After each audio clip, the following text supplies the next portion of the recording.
Badlands, running to Badlands. Explain those Badlands. That's a hell of a name.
Big Pharma is officially on notice. People drinking methylene blue and stuff like that. Yeah, methylene blue, which was a fabric dye. Yeah.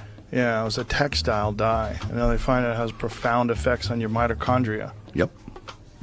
Yeah. This stuff works, man. Do you know about methylene blue? Originally synthesized over 100 years ago, we are just finding out about its benefit as a supplement with its ability to help oxygenate the blood and amplify our mitochondria. People all around the world are using methylene blue to accelerate their brain power and support their energy levels. Conscious Strength. Methylene blue is pure USP grade, aqueous solution.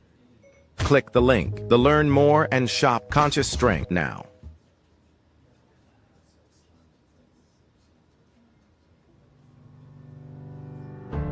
Van Man's taking down big toothpaste with all natural oral care. Just pure, effective ingredients for a healthier smile. The Van never stops. Powered by hydroxyapatite, nature's secret weapon, loaded with minerals like eggshells and bone, two of the best forms of calcium to remineralize teeth and build strong bone tissue. Van Man's tooth powder combined with pulling oils and peppermint aloe mouth rinse is truly the ultimate fluoride-free dental hygiene bundle that saves you 25% of the individual prices. Head over to badlandsmedia.tv/vanman to hop on the van for the ultimate way to care for your teeth, naturally. That's badlandsmedia.tv/vanman.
I'm excited to announce that we're having a huge sale on overstock and brand new products. For example, My Pillow Percale bed sheets, every color, every style, every size, only $29.88. Our Percale bed sheets are breathable, cool and crisp, and they're perfect for spring and summer. And check out Rev 7, the next generation of energy drinks. It tastes great and it gives you energy all day with no jitters and no crashes. Best of all, it's actually good for you. And for a limited time, try our 3-pack absolutely free. So go to mypillow.com or call the number on your screen. Use your promo code to save 20% on our Rev 7 12-packs or try our introductory 3-pack absolutely free. And our Percale bed sheets, all sizes, only $29.88. Twin size, full size, queen size, king sizes, all $29.88. Inventory is extremely limited at this price, so order now.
takes a team.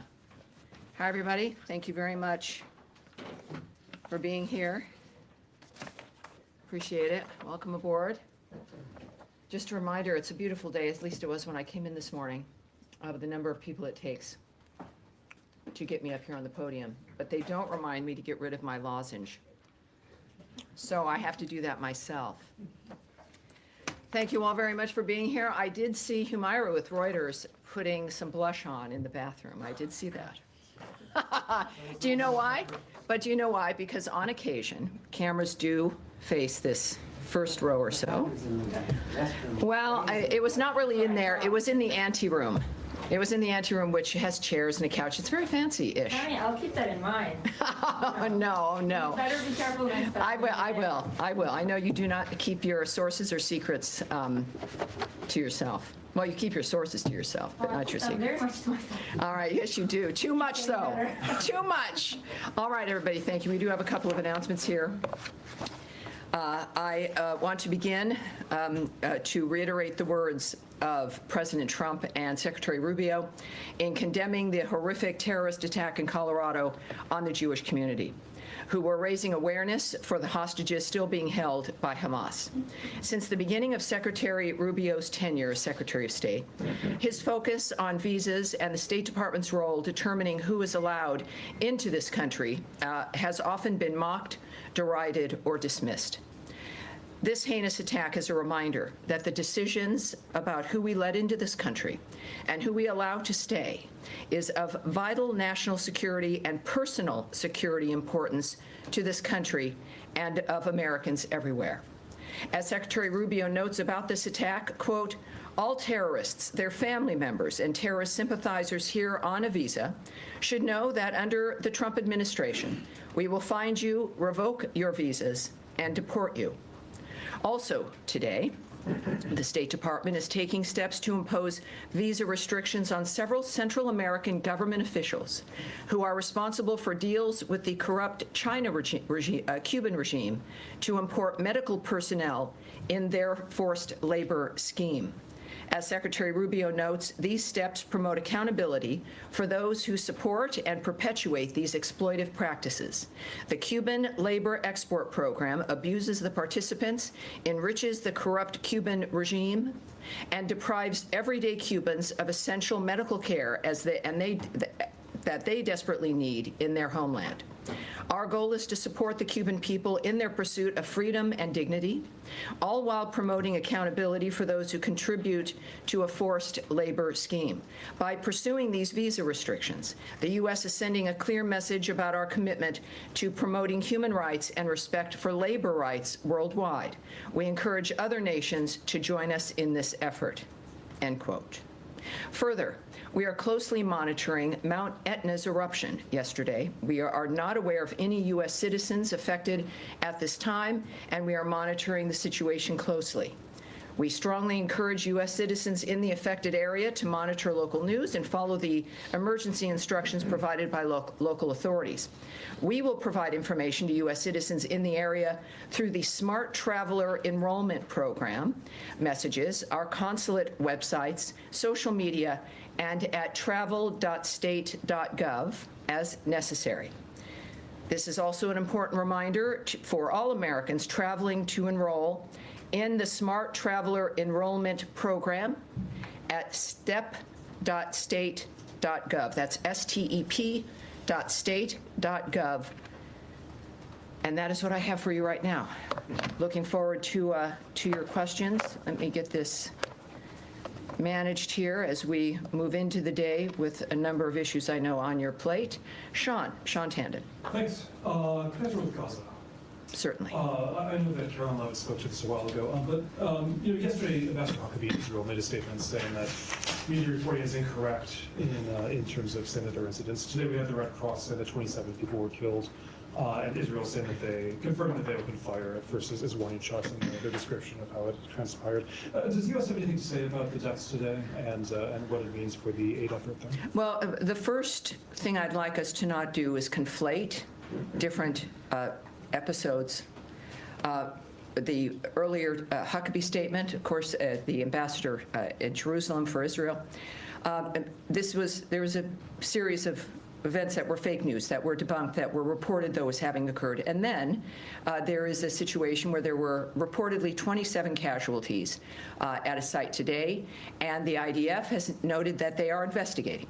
So I think that there's an important difference. It's important for us to recognize the difference, certainly in a war zone, but when there is news that is not true, for us to be able to point that out. But then also, as we appreciate the fact that the IDF is investigating the latest incident, and we'll be watching that report and investigation and keep you advised. Well, can I follow up on that? I mean, you're not disputing the 27 casualties today, I mean, regardless of that. Well, clearly, the IDF is investigating a situation where there were casualties. So it's a number I can't confirm yet, but clearly we're going to get more information, and we'll be watching that and monitoring that closely. Sure, but with the investigation, does this give me pause to thoughts about how this is running? There's criticism throughout of the Gaza Humanitarian Fund, the idea that it's not a humanitarian, not following humanitarian principles by having, for example, the Israeli military around there. Does this give me pause and you rethink about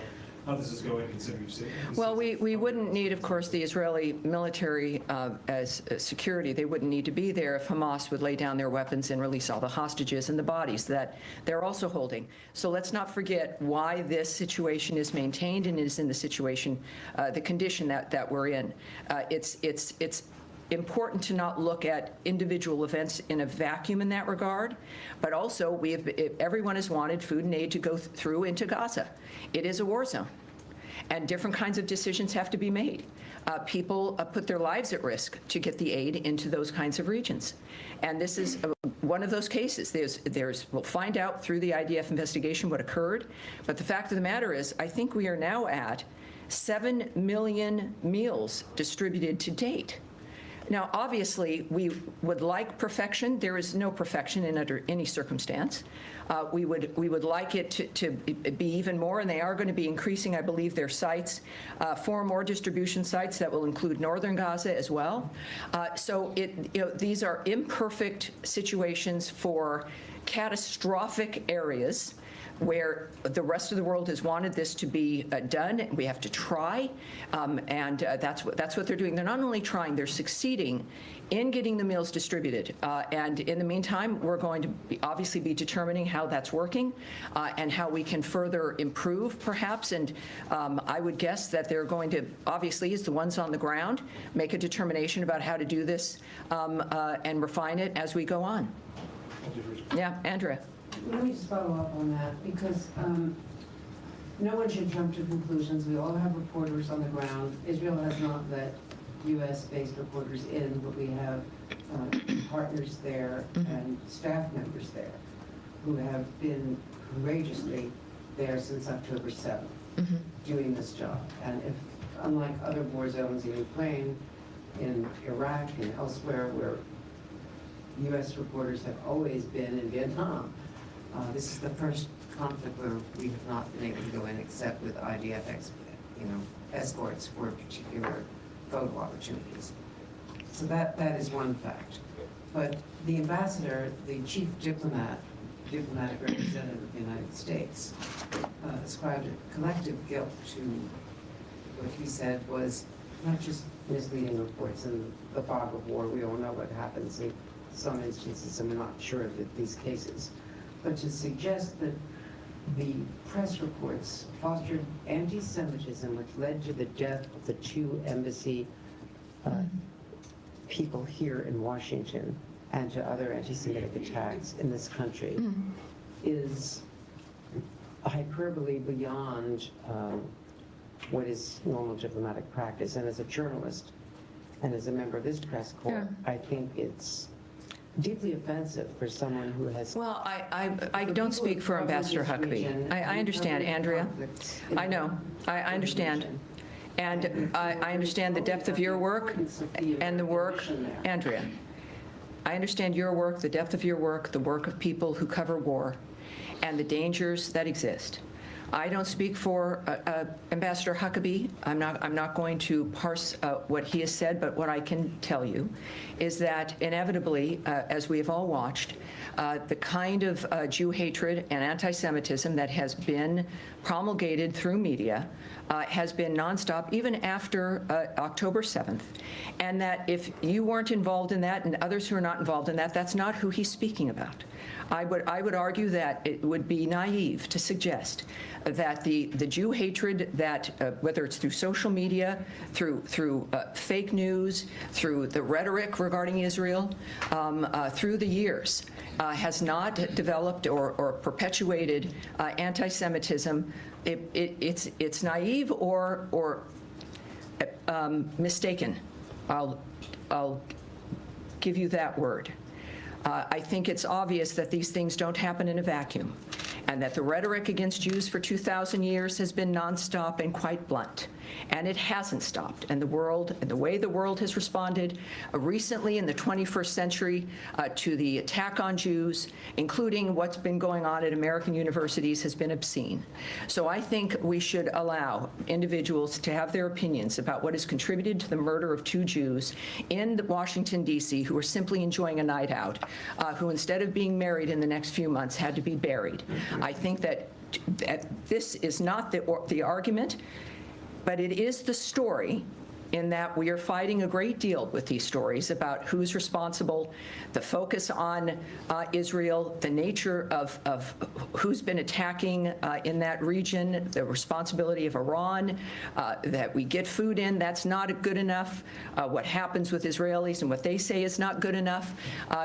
What the president said, I'll reiterate here, is that we have got to move past all of this. There has to be new ideas. We have to end this circle, and that's what we're doing here. So when we think about this, I think the ambassador, our ambassador to Israel, has every right and will speak his mind, as he is the ambassador to that important state that is constantly under attack, and it is a reasonable understanding of what has affected people worldwide, which is a rhetoric that has normalized the hatred of Jews and in some cases romanticized it. And we have to stand up against it, and we will, but I'm not going to condemn him for that. Can I follow up on the distribution of food, though? Because certainly. Let me just say that there is widespread criticism and actually self-criticism by the consulting group that was supporting the foundation, which is backed out of it, that the distribution system was not as professional as either the UN, or the World Food Program and other people who are used to working in this area, and that there should have been more distribution points where people would not have been told to line up. And Andrea, no, you know what? But these questions now, these are critiques of an environment that we've talked about regularly every day. But let me just say, every time I'm up here, it is this critique of, I say 7 million meals have been distributed, but you know, it would have been, but not for you. It should have been those guys over there or these people over here. Over the last 3 years with the UN or the World Food Program, no one has distributed 7 million meals to Gaza. Many hundreds of thousands of people in Israel, as well as the Hamas, the families of the people being held by Hamas, are protesting this food decision. The former defense minister criticized these decisions. There is plenty to try. Well, I'm sorry, Andrea, I understand. I understand. I don't think any of us are going to be protesting 7 million meals being distributed. When we think about what the story is, there in that region and in general with everything that happens, someone's not going to be happy, someone's going to think it could have been done a better way, and yet it wasn't being done. It wasn't being done. This managed to be done. It is continuing on.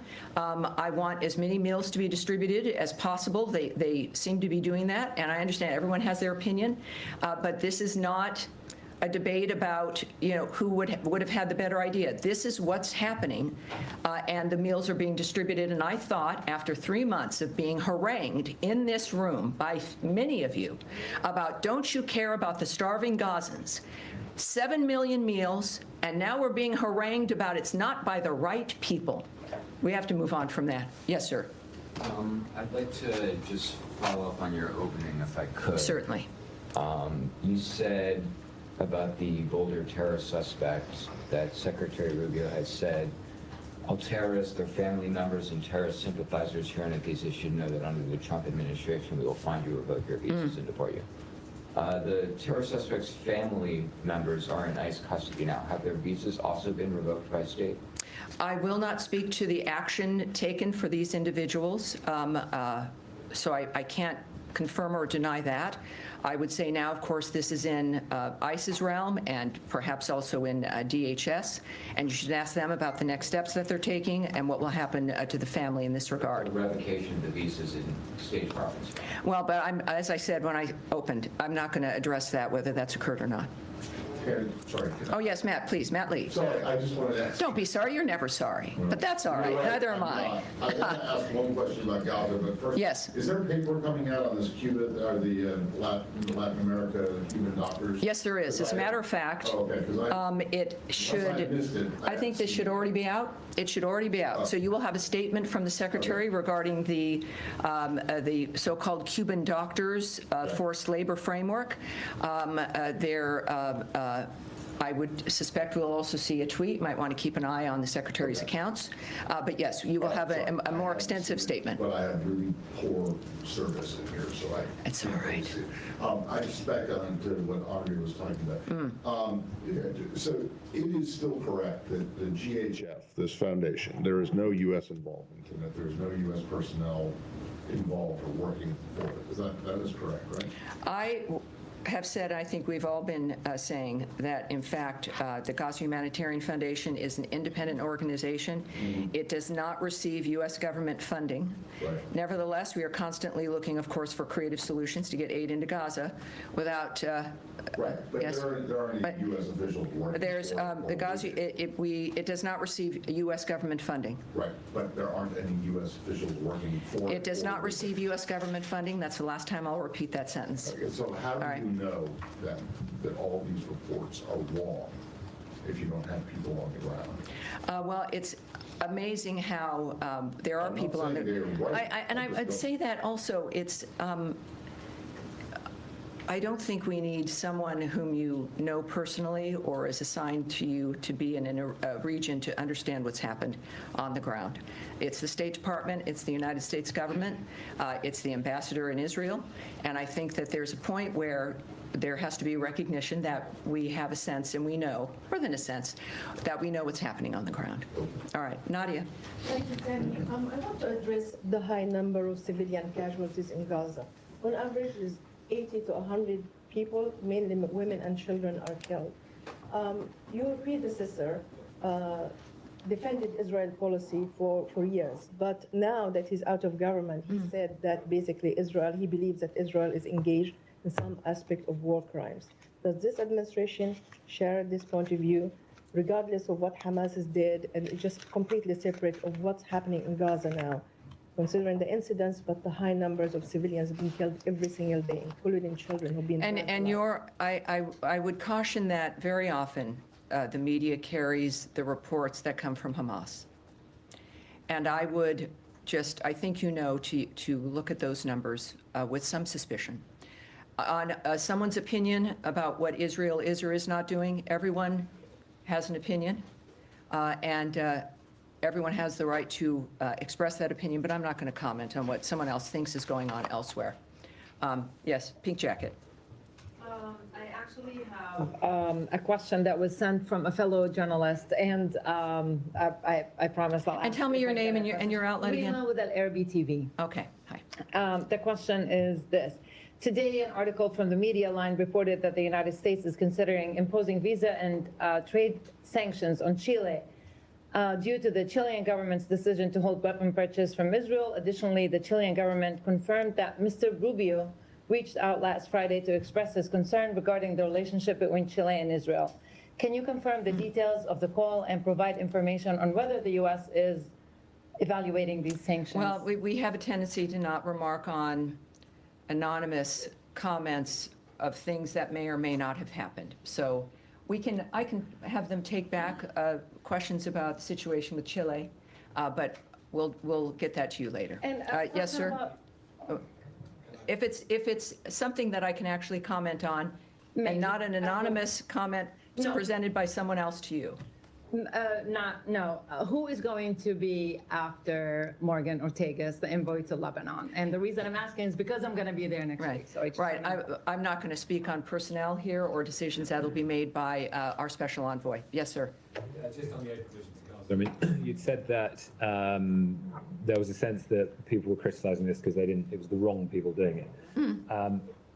Isn't it more about the mechanism that's been used? And the UN and all the major aid agencies have warned that if this kind of system was used, which places hungry and desperate people in very close proximity to Israeli troops who have previously used lethal force for crowd control, that situation is extremely dangerous. And they'd also said, there are risks for a whole load of other reasons as well. But they were warning for weeks, and that's why they didn't want to get involved in this, because it breaches all of the decades of expertise on delivering aid neutrally in a war zone to get to civilians, and that being the priority, to get to the maximum number of civilians. I mean, do you heed any of that advice or warning now, given what's happened over the last 4 days? Again, this is not our project. It is something that I think everyone's been and will be optimistic about. I like the idea that 7 million meals have been distributed. So, and then there is criticism that comes in. I would suggest that because it's a war zone, there was never going to be a perfect dynamic, except there was a ceasefire. And we were also moving in food and aid during the ceasefire. And then Hamas decided that, no, that's not good enough anymore, and started up again. So, our commitment isn't just because in good times or because it's easy or because it's safe. We've been working hard to try to have a framework and asking people for new ideas about how to get this done, because those known entities and known factors and known people have been unable to do anything. So when we can wax lyrically about the past and people have better ideas and we're afraid of this. This is, yes, moving into a war zone run by a terrorist group where you need the defense of people with guns because it's a war zone and they indiscriminately kill people and they're still holding hostages. But you want to get food in there, and we've got to do it. And so I think that there's a framework of, yes, either the well-known stalwart entities that warned that you don't need to be warned, it's a war zone. We know there's going to be some issues, but that should not do this. It's been done, it's happening. It is, yes, dynamics are dangerous, and there are 7 million meals that have been distributed. I can't stress enough that is the story, and that will always be the story. And in the meantime, hopefully things will be refined and people learn. Nobody wants this environment. And we wouldn't have it if Hamas actually behaved like human beings. Humaira, yes. Clarify on one, which is yes, one certainly. thing you said earlier, which you said that Israeli troops wouldn't have to be there if Hamas surrendered. But my understanding is that's not the position, because we've had very senior ministers in the Israeli government say that the objective here now is to control and occupy the area, to clear it, and to basically to build. Well, I'm sure. Yes, I see the newsletters and I see the magazines and this scholarly discussions about what Israel's really doing or not doing. All I know is that prior to this delivery of 7 million meals, the questions were, when are you going to get food into Gaza? It's happened. And now we can surmise and wonder and critique and point to others. But I think the story remains that this is the only way that has worked and that has been engaged with. It's nice to sit in an air-conditioned office and critique those who are on the ground distributing meals. But that is going to remain the focus. Humaira, let's try again. Hi, Tammy. I do have a question about this, but then I'm going to move on to Iran and Ukraine. Of course. Just to get this from you, in light of everything we've discussed here and in your answer to Matt, you have emphasized that U.S. does not fund this effort, but the United States, in light of everything that's happened over the past couple of days, will continue supporting this effort. Is that right? Oh, well, here's what I know, again, because it's not for an alternative. See, I love you frame a question where it's important to ask the question, but it's also, that I'm not going to speculate on decisions that are made, not only not by people here, but by people elsewhere, not in the State Department. So I can't speak to what is their decision-making, what's going to affect that decision-making, but it's not a decision the State Department's making. I can't answer that first question, that it's going to continue on no matter, I can't answer that kind of a question. No, as in like the administration has been very supportive of this effort. Are you going to keep supporting yes, this we've been vocally supportive, like as one would hope, about the nature of the structure of getting food in, and so far, of course, because it's imperfect, because of the arena in which it's in, that 7 million meals have been distributed. I'm impressed with that number. I hope other people are as well. Okay. On Iran, are you able to tell us like the latest on the talks after there's been so much reporting about the U.S. proposal, which is effectively allowing Iran on a limited basis for low-level uranium enrichment for a TBD period of time? Is there going to be a new round of talks anytime soon? Well, you did see the President Trump tweet, didn't you? Yes, but I didn't think that would completely negate the reporting. I appreciate that. I think that's the biggest guffaw I've had here. The thing that matters when it comes to American policy and what's happening is what President Trump thinks and says. This is the Trump administration. It is sometimes an unusual communication structure, as we've learned here in this very room. But the fact is, President Trump tweeted that there is going to be no uranium enrichment. Does the President of the United States, not just any president, but Donald Trump, does his opinion that he makes public trump news media reports? I think so. No, you know better than that. No, as in the whole sticking point here is to try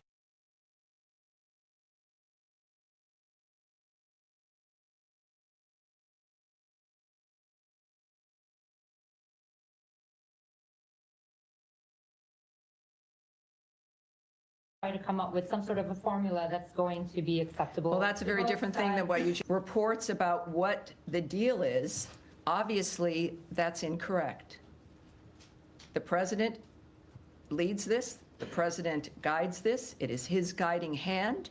It is the American people are happy with that. They elected him for his expertise and his focus. So President Trump's not quite sure where you would think where President Trump's statement would not be the final dynamic here, and that, in fact, maybe reports could be wrong. That's not what I said. All right. So are you saying that there was no proposal verbally or I'm not going to comment. To the Iranians? I'm not going to comment on how the negotiations, enrichment. Humaira, you know, I'm not going to comment on the process of negotiations. We've been as clear as we can with the various negotiations, the discussions that have been going on over a period of weeks, and there's been readouts put on those, and some elements of some details, but you can't discuss the nature of what a negotiation is because there's many elements involved and many different intentions involved, and the end result we won't know until it's over. So I'm not going to say if there was a submission or what the details were. What I do know that is public and blunt is the President of the United States statement about what it won't be, and that is the one thing we know at this point. All right, yes, sir. On Iran, any idea about the next round of talks, when and where it will happen? No. And the other question, Senator Schumer yesterday accused the president on folding on Iran and said that the administration is getting ready to sign a secretive side deal with Iran. Any comments on this? No. What I can say, though, of course, is that the maximum pressure campaign on Iran remains in full force. All right? Yes, ma'am. Just following up on Humaira's question on Iran, would you say that optimism that was expressed by the president last week is still there? He seemed very positive about prospects. Do you still see them moving forward, or are they kind of a standstill? There is no one's happy when people are killed. This has been the driving force of his decisions since January 20th and before, is to save people's lives and to be a peacemaker and to get these horrible things to end. So, of course, all of us are affected by that. At the same time, 7 million meals. Sorry, Iran.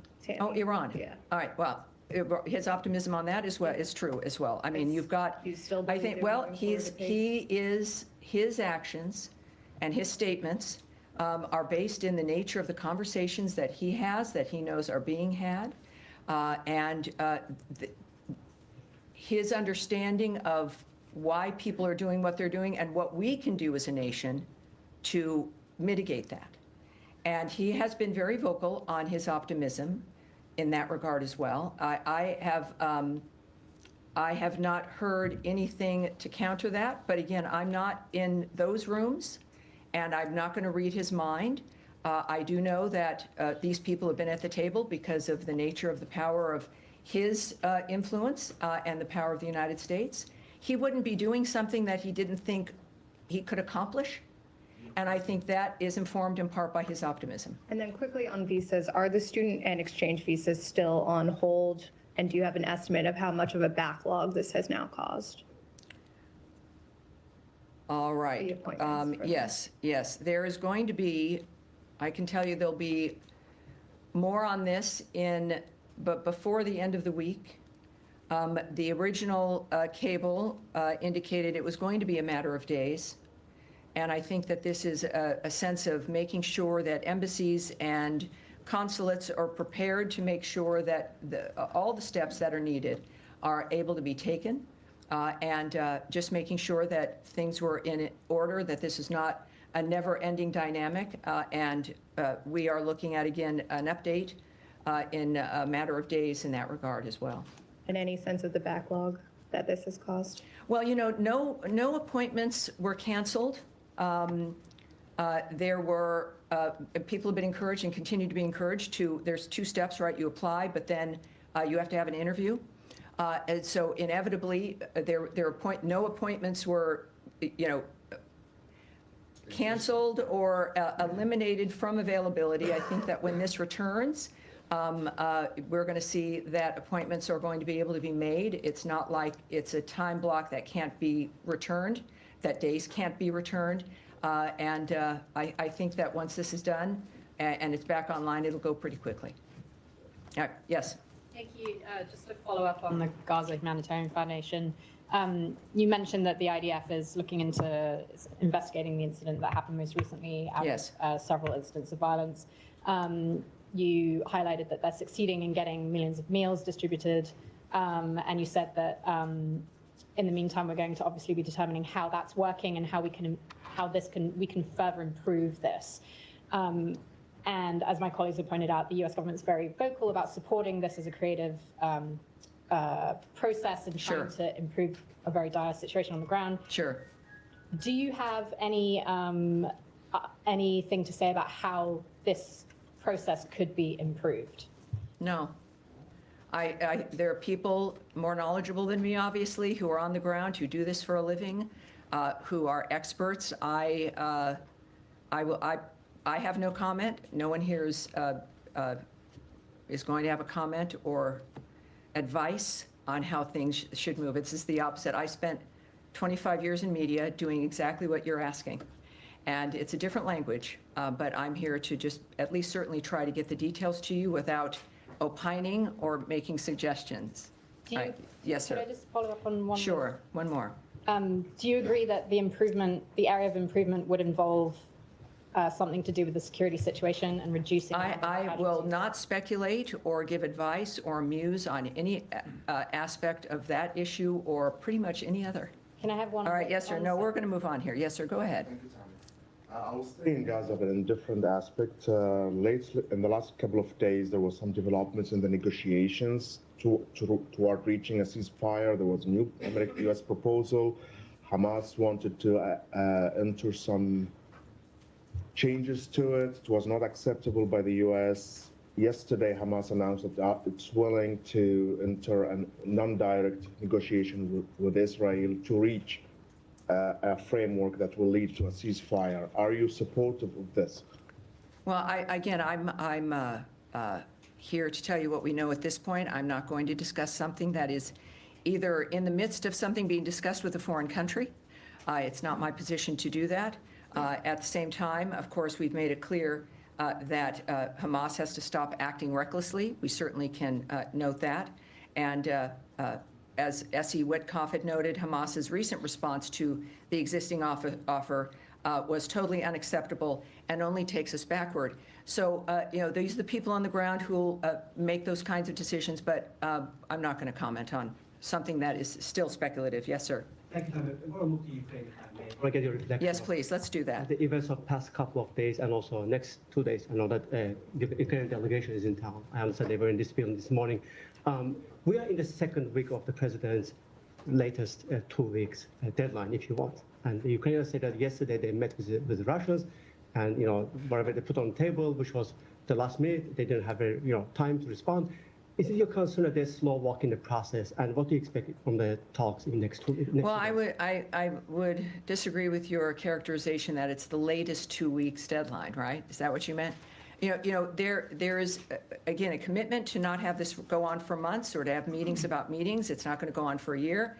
The president and the secretary want an accomplishment and a deadline. They know what can be accomplished. And sometimes, remarkably, in negotiations, you have some progress.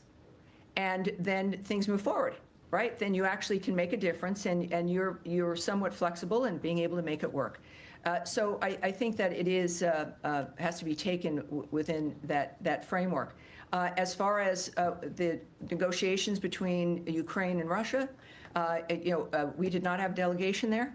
I think we are certainly reading a lot of things in the media, but as the president has said, and as the secretary has noted as well, this has now got to be between the parties. And there's some discussion of the exchange of wounded prisoners and very young prisoners, and we can read that in the news. But again, we do look at what people do, not what they say. According to media reports, the Russian side, they are beefing up their demands. Not only they cover Ukraine, they also talk about Georgia, Moldova, and their NATO aspirations. Does the United States have any position on that? Well, we've seen those reports. He's asking about Georgia and Moldova, the support of additional countries, et cetera. We've seen those reports, and we continue to support direct talks between Russia and Ukraine. We, of course, have said repeatedly there's no military solution to this conflict, and the president supports, though, any mechanism that leads to a just, durable, and lasting peace. Any mechanism, but yeah, we'll have to see where that plays out. Yes, sir. Thanks, Tammy. 2 questions for you. Number one, Career Ambassador David Hale met today with the Lebanese Prime Minister. Was Ambassador Hale there in his capacity, the State Department, or in a private capacity? I'm going to have to take that back and get that back to you. Second topic. Yes. The French presidential advisors spoke with their Israeli counterparts today, said they would not be moving forward with unilateral recognition of the Palestinian state at the upcoming UN two-state solution conference. I'm trying to get a sense of the American posture and policy toward this upcoming conference, because obviously the Trump administration is not a proponent of moving forward with a two-state solution at the moment. Is it to take a hammer to this conference? Is it to work within the contours and try to find like a bridging solution with everybody? I mean, what is the approach to this conference from the State Department? Well, I would consider that a discussion of a diplomatic strategy, or certainly plans that one would have or not have when we're discussing something as serious as this.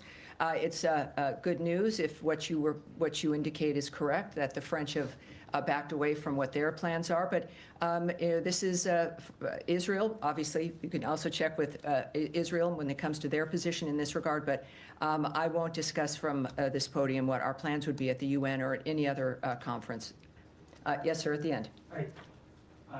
Me? Sorry. Yes, sir. Yes, sir. Ryan from Bloomberg, and new to the room. Terrific. Just back to Gaza. There's been a shift in tone in some European countries when it comes to Israel, notably in Germany, whose chancellor has said that the situation in Gaza could no longer be justified by a fight against Hamas terrorism. Some countries like UK and France are considering trade sanctions and restrictions on arms sales. Are you seeing a split with the U.S. when it comes to this, and do you have a message for your European allies? No, I have no comment on that. All right. We talk to you in the blue jacket, please. Thank you, Tammy, very much. Yeah. Election on South Korea. As an ally of South Korea, what does the United States view about this Korean presidential election? And do you think the president elected in this election will be able to improve U.S. and South Korean relations? Thank you. Yeah, so there's an election. We are waiting for its certification, and we will certainly have a statement when that occurs. All right. Yes, sir. Thank you, Dan. Two questions. First, on Gaza and West Bank. Where does the Trump administration stand when it comes to the two-state solution? Is it still on their radar, on this administration radar, or it's not? Well, what we are focused on, obviously, is a ceasefire so that this wholesale terrorist slaughter of innocent people can finally, for once in a generation, come to a complete and total stop. But I would like to, we've discussed the Gaza situation quite regularly here, so let's, is that my microphone or someone else's microphone that is I'm getting feedback on? One more? There is an audio problem, so let's make sure the mics are down unless someone is speaking. One more. Gotcha. All right. One more? Well, if you're going to move on from Gaza, there are a host of other subjects, and I'm having to go soon, and we've not touched on a number of things. Just one more. So one more. Yeah, thank you. How does the Trump administration assess the latest efforts from the interim government in Syria? All right, so Syria, we, of course, our asks of the Syrian government have not changed. We are, of course, continuing to support. Ambassador Barak is there as our lead in that regard, working with making sure that that government has a chance to succeed. We've taken actions here, of course, to make sure that there are waivers when it comes to sanctions, allowing a number of other issues to be able to be implemented, including memorandums of understanding regarding electricity and the basic functional aspects of life, which, of course, is importance there. So I think that we're in a wait and see with an effort that we've made to make sure they have the greatest chance to succeed within a continuing expectation of making sure that every Syrian is involved in this process, and that terrorism is something, and ISIS in particular, is something that is continued to be defeated in that region. So it is so far, again, with Ambassador Barak, who's got a great Twitter account, or I should say X. And he's very prolific in his statements and very open and transparent.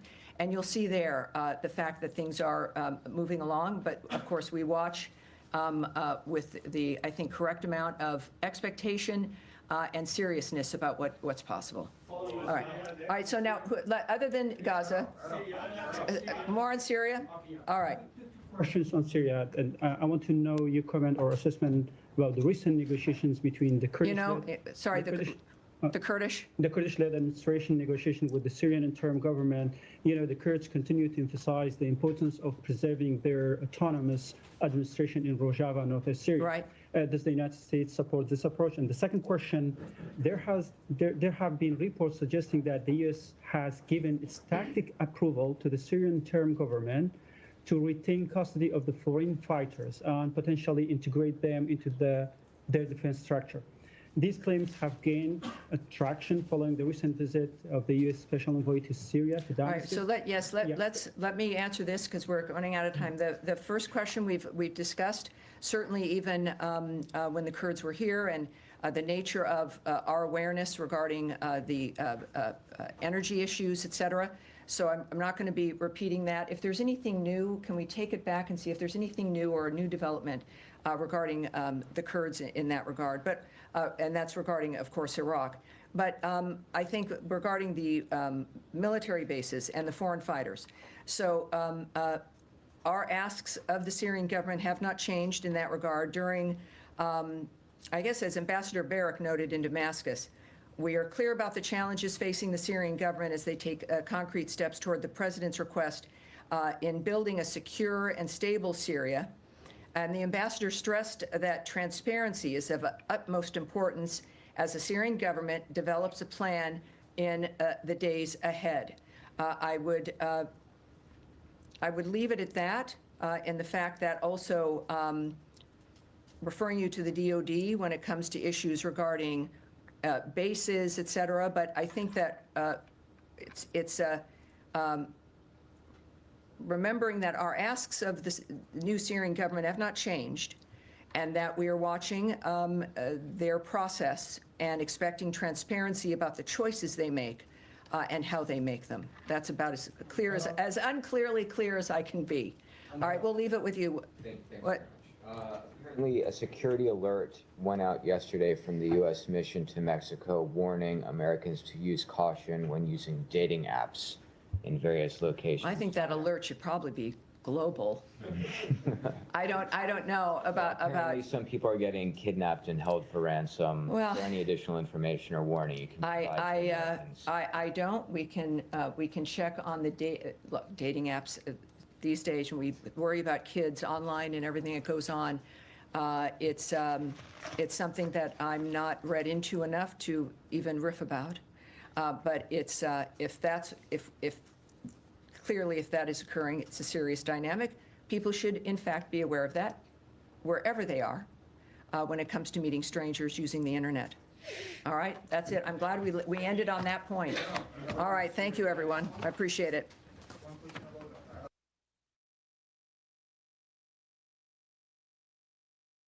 Now's the perfect time to secure your home and your loved ones. Get a free ADT Smart Home Security System valued at $1,200 from ADT authorized provider Safe Streets. Plus, get a Google Nest doorbell camera at no cost and a $200 Visa gift card from Safe Streets, the most trusted name in home security with more than 106,000 4.9-star Trustpilot reviews. Visit getsafestreets.com/Badlands or call 925-529-6541. That's 925-529-6541 to speak to a representative today. $99 customer installation charge and purchase of new monitoring service required. For the termination fee apply.